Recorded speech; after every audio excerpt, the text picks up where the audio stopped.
के डिस्क्रिप्शन में हमने आप सभी को सबसे पहले तो एक लिंक दिया जिस पे आप क्लिक करोगे, passportindia.gov.in, आप इसी पे आ जाओगे।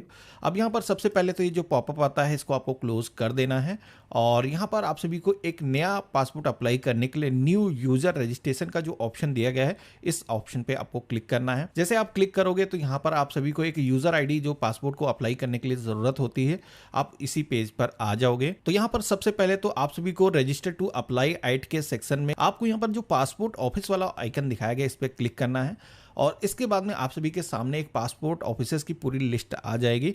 तो आपको अपने स्टेट के अकॉर्डिंग जो भी आपका पासपोर्ट ऑफिस है यहाँ पर आपको सिलेक्शन करना है। देन आप सभी को अपना जो नेम है यहाँ पर आप सभी को गिवन नेम के सेक्शन में इंटर करना है। यहाँ पर फर्स्ट और मिडिल नेम आपको इस बॉक्स में इंटर करना है। अगर आपके नेम में कोई भी सर नेम है, गुप्ता, शुक्ला, कुछ इस तरीके से लगाते हो तो सर नेम यहाँ पर आपको इस बॉक्स में इंटर करना है। बाकी यहाँ पर डेट ऑफ बर्थ को फिल करने के लिए जो कैलेंडर का आइकन दिखाया गया है इस पर आपको टाइप करना है। सबसे पहले तो ईयर यहाँ पर सिलेक्शन कर लेना है और इसके बाद में जो भी मंथ है और डेट को कुछ इस तरीके से चूज करना है और इसके बाद में अपनी जो ईमेल आईडी है यहाँ पर आप सभी को इंटर करना है। इसके बाद में आप सभी से ये भी पूछा जाता है कि ये जो आपने ईमेल आईडी यहाँ पर फिल की है, ये ईमेल आईडी आप अपना जो यूजर आईडी है वो भी बनाना चाहते हो तो आप चाहो तो यहाँ पर आप इसको इनेबल करके अपनी जो जीमेल आईडी है उसको ही यूजर आईडी बना सकते हो। बाकी मैनुअली भी आप यहाँ पर सेट कर सकते हो। यहाँ पर लॉगिन आईडी के सेक्शन में आपको अपना नेम और कुछ नंबर्स को मिक्स करके यहाँ पर एक यूनिक यूजर आईडी बना लेना है। जैसे कि यहाँ पर मैंने चेक अवेलेबिलिटी के ऑप्शन पे क्लिक किया है तो यहाँ पर ये जो यूज़र आईडी है अभी यूज़ नहीं हुई है, इसको हम यूज़ कर सकते हैं। और इसके बाद में आप सभी को अपना जो पासवर्ड है वो भी यहाँ पर सेट करना है। तो 8 डिजिट का कोई भी पासवर्ड आप यहाँ पर रख सकते हो। और इसके बाद में आप सभी को हिंट क्वेश्चन के सेक्शन में आना है। यहाँ पर आप सभी को कुछ क्वेश्चन दिखाए गए हैं, इन क्वेश्चन में से कोई भी आप अपने अकॉर्डिंग एक क्वेश्चन पिक कर सकते हो।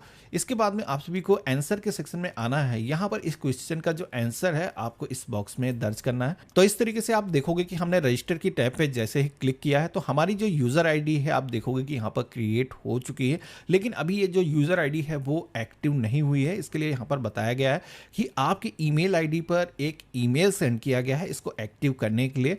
तो मेल बॉक्स में अगर आप चेक करोगे तो यहाँ पर जैसे कि आप देखोगे कि हमारे ईमेल आईडी पर यहाँ पर पासपोर्ट एडमिन की तरफ से एक ईमेल आ चुका है। तो यहाँ पर आप सभी को कंफर्मेशन की जो मेल है वो देखने को मिलती है, जहाँ पर आपको एक एक्टिवेशन लिंक दिया गया है। ये जो लिंक दिया गया है इस पर आपको क्लिक करना है और देन आप लोग पासपोर्ट की जो ऑफिशियल वेबसाइट है उसी पे रिडायरेक्ट हो जाओगे और यहाँ पर अपनी जो यूजर आईडी है जो आपने खुद से सेट की है उसको यहाँ पर दर्ज कर दोगे और इसके बाद में आप सबमिट के ऑप्शन पे क्लिक करोगे। तो इस तरीके से आप देखोगे कि हमारा जो अकाउंट है वो सक्सेसफुली एक्टिवेट हो चुका है। क्लिक हेयर टू लॉगिन की टैब पे क्लिक करना है और एग्जिस्टिंग लॉगिन इस ऑप्शन पे क्लिक करना है। अपनी जो यूजर आईडी है अब आपको यहाँ पर एंटर करना है, पासवर्ड अपना आपको फिल करना है जो आपने खुद से सेट किया है। तो इस तरीके से आप देखोगे कि हम पासपोर्ट की जो वेबसाइट है उस पर लॉग इन हो चुके हैं। अब यहाँ पर एक नए पासपोर्ट को अप्लाई करने के लिए अप्लाई फॉर फ्रेश पासपोर्ट, ये जो यहाँ पर लिंक दिखाया गया सेकंड वाला, इसी आइकन पे हमें क्लिक करना है। यहाँ पर आपको click here to fill application form इस ऑप्शन पे क्लिक करना है।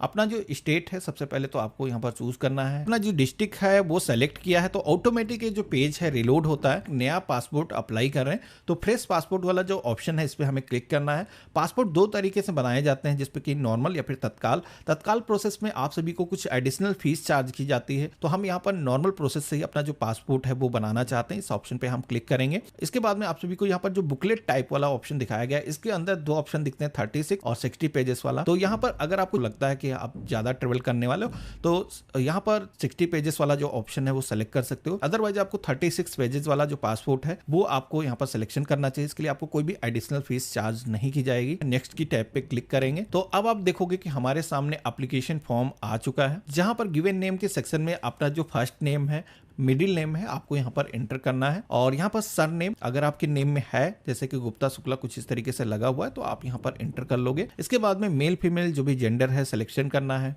आप सभी से यहाँ पर पूछा जाता है कि इससे पहले आपका कोई दूसरा भी नेम था, तो यहाँ पर मेरे केस में मेरा कोई दूसरा नेम नहीं है। नो के ऑप्शन पे क्लिक करेंगे। इससे पहले हमने कभी भी नेम को चेंज भी नहीं किया है। नो के ऑप्शन पे हमें क्लिक कर देना है। अपनी जो डेट ऑफ बर्थ है हम यहाँ पर इस कैलेंडर के ऑप्शन पे क्लिक करके कुछ इस तरीके से सिलेक्शन कर लेंगे। अपना जो प्लेस ऑफ बर्थ है, इसके बाद में अपना जो स्टेट है यहाँ पर सिलेक्शन करना है। यहाँ पर मैरिड हो सिंगल हो आपको सिलेक्शन करना है। और सिटीजनशिप के सेक्शन में आना है। यहाँ पर हमें बर्थ से ही सिटीजनशिप इंडिया की मिली हुई है, तो हम बर्थ यहाँ पर ऑप्शन सेलेक्ट कर देंगे। करेंगे। अपना जो पैन नंबर है यहाँ पर आपको टाइप करना है। अगर पैन कार्ड नहीं है तो आप इसको स्किप भी कर सकते हो। वोटर आईडी कार्ड नंबर भी मांगा जाता है, हालांकि ये भी मैंडेटरी नहीं है। अगर नहीं है तो इसको भी आप ऐसे छोड़ सकते हो। एम्प्लॉयमेंट टाइप के सेक्शन में आना है। यहाँ पर आप सभी को अपना जो ऑक्यूपेशन है वो बताना है। यहाँ पर आप सभी से ये भी पूछा जाता है कि आपके जो पेरेंट हैं वो गवर्नमेंट सर्वेंट तो नहीं है, तो ऐसा नहीं है। नो के ऑप्शन पे हम क्लिक करेंगे। एजुकेशनल जो भी क्वालिफिकेशन है, आपको यहाँ पर कई सारे स्लैब दिखाए गए हैं, आपको सिलेक्शन करना है। यहाँ पर ध्यान रखना है कि 10th से अबव अगर आप होते हो तभी आपका जो पासपोर्ट है नॉन ECR कैटेगरी के अंदर आता है। बाकी अगर आपकी जो एजुकेशन है वो 10 से कम है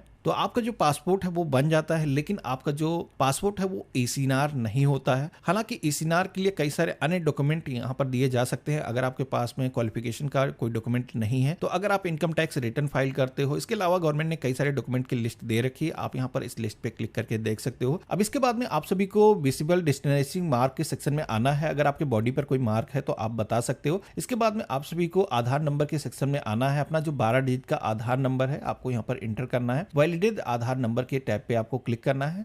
तो यहाँ पर आपका जो आधार है वो वेरीफाई हो चुका है।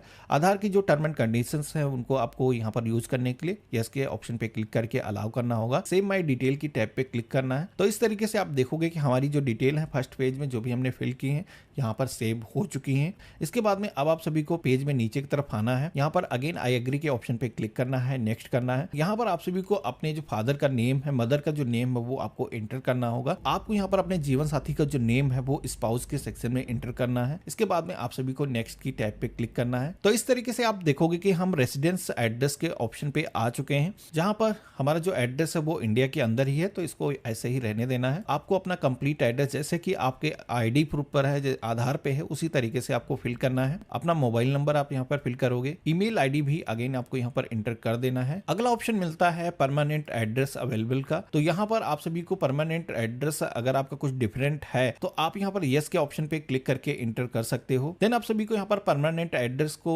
अगर आपको खुद से मैन्युअली इंटर करना है, कोई डिफरेंट एड्रेस है, तो यहाँ पर नो के ऑप्शन पे क्लिक करके आप एक नया पता जोड़ सकते हो। हमारा जो एड्रेस है वो सेम ही है, तो यहाँ पर हम इस ऑप्शन पे टिक कर देंगे। इसके बाद में हम नेक्स्ट करेंगे। तो अगला जो सेक्शन आता है वो है इमरजेंसी कॉन्टेक्ट डिटेल का। तो यहाँ पर आप अपने पेरेंट की या फिर फैमिली मेंबर का कोई भी एक की जो इमरजेंसी में काम आए, यहाँ पर आपको उनका नेम इंटर करना है, उनका जो एड्रेस है एक ही लाइन में आपको यहाँ पर कुछ इस तरीके से फिल कर लेना है। इसके बाद में सेव करोगे, नेक्स्ट करोगे। तो अब आप सभी के सामने कुछ क्वेश्चन आते हैं जिसमें कि आप सभी से पूछा जाता है कि इससे पहले आपका पासपोर्ट कभी भी होल्ड किया गया है, हमने कभी इससे पहले पासपोर्ट अप्लाई नहीं किया है। तीनों ही ऑप्शन पे हम नो के ऑप्शन पे क्लिक कर देंगे, देन हम नेक्स्ट के ऑप्शन पे क्लिक करेंगे। तो अगला जो पेज आता है जहां पर आप देखोगे कि कई सारे क्वेश्चन हमारे सामने फिर से आए हैं, जहां पर आपको यस नो में यहाँ पर जवाब देने की जरूरत है। तो आपके खिलाफ कोई भी मुकदमा या फिर पुलिस कंप्लेंट दर्ज नहीं है, तो आपके यहाँ पर सारे ही ऑप्शन में जिस तरीके से यहाँ पर मैंने नो के ऑप्शन पे क्लिक किया है, आपको सिलेक्शन कर लेना है। आपको सारे ऑप्शन को रीड करके यस करना है। इसके बाद में सेव माई डिटेल की टैब पे क्लिक करना है, नेक्स्ट करना है। तो अब आप देखोगे कि हमारे सामने पासपोर्ट का जैसा डिटेल का पेज आता है, सेम उसी तरीके का फ्रंट और एड्रेस का जो पेज है यहाँ पर दिखाया गया है। तो यहाँ पर हमने जैसे नेक्स्ट के ऑप्शन पे क्लिक किया है, तो अब आप देखोगे कि हम यहाँ पर सेल्फ डिक्लेरेशन के पेज पर आ चुके हैं, जिसमें कि प्रूफ ऑफ बर्थ के सेक्शन में आप जो भी डॉक्यूमेंट देने वाले हो पूरी आपको लिस्ट यहाँ पर दी गई है, आप यहाँ पर देख सकते हो। तो जैसे कि मैं पैन कार्ड ही सेलेक्ट कर देता हूँ। एड्रेस के लिए क्या डॉक्यूमेंट हम देने वाले हैं, तो यहाँ पर हम आधार कुछ इस तरीके से सिलेक्शन करेंगे। अब यहाँ पर इन दोनों डॉक्यूमेंट को आपको डिजी लॉकर के थ्रू कैसे एक्सेस कराना है, सिंक कैसे करना है वो बता देता हूं। तो यहाँ पर आपको ग्रांट डिजिटल एक्सेस का जो ऑप्शन दिया गया इस पर क्लिक करना है, एक पॉपअप आएगा। यहाँ पर आप चाहो तो मोबाइल नंबर या फिर आधार नंबर के जरिए भी यहाँ पर लॉगिन किया जा सकता है। जैसे कि हमने आधार के ऑप्शन पे क्लिक किया है, अपना जो 12 डिजिट का आधार नंबर है उसको हम यहाँ पर एंटर करेंगे। सिक्योरिटी पिन आप सभी से मांगा जाता है, ये आपके मोबाइल ऐप में जब आपने डिजी लॉकर में अकाउंट बनाया होगा वो आप सभी से मांगा जाता है। अगर आपको नहीं पता है तो फॉरगेट भी आप यहाँ पर कर सकते हो। लॉगिन हम हो चुके हैं। यहाँ पर डॉक्यूमेंट को यूज करने के लिए परमिशन को हमें अलाउ करना है। तो इस तरीके से आप देखोगे कि हमारा जो एक डॉक्यूमेंट है यहाँ पर वो पूरी तरीके से सिंक हो चुका है। यहाँ पर ये जो ऑप्शन है आप देखोगे कि हाइड हो चुका है। अब यहाँ पर हमारा जो पैन कार्ड है वो भी हम इसके साथ में सिंक करेंगे डिजी लॉकर के थ्रू। फेच करने के लिए अगेन इस ऑप्शन पे क्लिक करेंगे। तो यहाँ पर आप देखोगे कि दोनों ही डॉक्यूमेंट हमारे इस तरीके से डिजी लॉकर के जरिए सिंक्रोनाइज हो चुके हैं। अब आपको पेज पे नीचे की तरफ आना है। यहाँ पर डिक्लेरेशन को एक्सेप्ट करने के लिए सबसे पहले तो जिस भी प्लेस पे आप हो अपने स्थान का जो नेम है आपको यहाँ पर टाइप करना है। प्रीव्यू एप्लीकेशन फॉर्म का एक ऑप्शन दिया गया, जिस ऑप्शन पे क्लिक करके ये जो फॉर्म का प्रीव्यू है आप देख सकते हो। इस फॉर्म को आपको प्रिंट करके अपने पास में सुरक्षित करके रख लेना है। अब यहाँ पर ये जो फॉर्म हमने फिल किया है इसको हमें अभी डिपार्टमेंट के पास में अग्रेसित करने की जरूरत होगी। अब हमें यहाँ पर सबमिट फॉर्म के ऑप्शन पे क्लिक करना है। तो सबमिट करते ही आप देखोगे कि हमारे सामने हमारा जो रेफरेंस नंबर है वो आ चुका है। यहाँ पर आप सभी को अब बताया गया है कि आप सभी को अपना जो अपॉइंटमेंट है वो शेड्यूल करना है। तो शेड्यूल अपॉइंटमेंट के ऑप्शन पे आप क्लिक करोगे तो हमारे सामने स्टेट बैंक ऑफ इंडिया का जो पेमेंट गेटवे है वो आ जाएगा। इसको हमें सिलेक्शन करना है, नेक्स्ट करना है। तो यहाँ पर ये जो पेमेंट है हम ऑनलाइन प्रोसेस से ही कर सकते हैं। नेक्स्ट करेंगे तो हमारे सामने सबसे पहले तो जो भी पासपोर्ट ऑफिस है उनकी एक लिस्ट आ जाती है जहां पर किस किस डेट में अपॉइंटमेंट अवेलेबल है। यहाँ पर अवेलेबिलिटी आप देख सकते हो। लोकेशन के सेक्शन में आना है। यहाँ पर आपको अपना जो पासपोर्ट ऑफिस है इस लिस्ट में से सिलेक्शन करना है। सिलेक्शन करने के बाद में आप देखोगे कि यहाँ पर पासपोर्ट ऑफिस का जो कंप्लीट एड्रेस है यहाँ पर हमें दिखाया गया है। सेम फिल कर देना है, नेक्स्ट करना है। तो इस तरीके से आप देखोगे कि पे एंड बुक अपॉइंटमेंट का जो ऑप्शन है वो आ चुका है। यहाँ पर आप देखोगे कि इस पासपोर्ट को बनाने के लिए आपको 1500 रुपीज का जो फीस का पेमेंट है वो करना होगा। यहाँ पर आपको एक अपॉइंटमेंट की जो डेट है वो दिखाई गई है, जो कि आप देखोगे पहले से ही एक डेट जो है सेलेक्ट होकर के आ चुकी है। बाकी यहाँ पर मैनुअली अगर आप ये डेट सिलेक्शन करना चाहते हो तो यहाँ पर इस तरीके से कैलेंडर के ऑप्शन पे क्लिक करके जो भी ग्रीन कलर से डेट्स दिखाई गई हैं वो अवेलेबल यहाँ पर मेंशन की जाती हैं। तो यहाँ पर जैसे मैंने सिलेक्शन किया है पे एंड बुक अपॉइंटमेंट के ऑप्शन पे क्लिक करेंगे तो यहाँ पर हमें पेमेंट करना होगा। जो 1500 रुपीज का जो है फीस का है वो हम SBI के पेमेंट गेटवे के जरिए कर सकते हैं। अब ऐसा नहीं कि आपका जो खाता है वो SBI के अंदर होना चाहिए।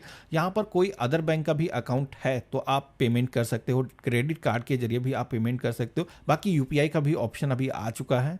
तो यहाँ पर कुछ इस तरीके से अपना जो पेमेंट है जिस भी मोड से करने वाले हैं करेंगे और उसके बाद में आप देखोगे कि हमारा जो पेमेंट है वो सक्सेसफुली हो चुका है। इसी के साथ में आप देखोगे कि हमने यहाँ पर अपना जो अपॉइंटमेंट का लेटर है वो भी हमने डाउनलोड कर लिया है। अभी जो लेटर हमें दिखाया गया है इस लेटर पर आप देखोगे जो हमने फीस पेमेंट की है वो यहाँ पर मेंशन किया गया है। पासपोर्ट ऑफिस में किस डेट को हमें जाना है। अब यहाँ पर रिपोर्टिंग टाइम इस पर आपको एक देखने को मिल जाएगा जिसमें कि आप सभी को जो रिपोर्टिंग टाइम दिखाया गया इस रिपोर्टिंग टाइम पर पासपोर्ट ऑफिस पहुंचना है। तो इस तरीके से आप देखोगे कि पेपरलेस प्रोसेस से हमने अपना जो पासपोर्ट है वो खुद से अप्लाई कर लिया है। कोई भी डॉक्यूमेंट हमें यहाँ पर अपलोड करने की जरूरत नहीं पड़ी है। अब यहाँ पर आपकी जो फोटोग्राफ है, आपके जो सिग्नेचर है, वो सारी चीजें पासपोर्ट ऑफिस में जब आप जाओगे तो वहां पर हाईटेक मशीनों के माध्यम से वो कैप्चर की जाती है। आपको कोई भी डॉक्यूमेंट यहाँ पर स्कैन करने की जरूरत नहीं होती है। आपको अपने जो ओरिजिनल डॉक्यूमेंट है जब भी आप पासपोर्ट ऑफिस में अपॉइंटमेंट वाली डेट में जाओगे वहां पर सारे कैरी करके आपको जाने हैं, जहां पर वो सारे डॉक्यूमेंट आपके ओरिजिनल स्कैन किए जाएंगे।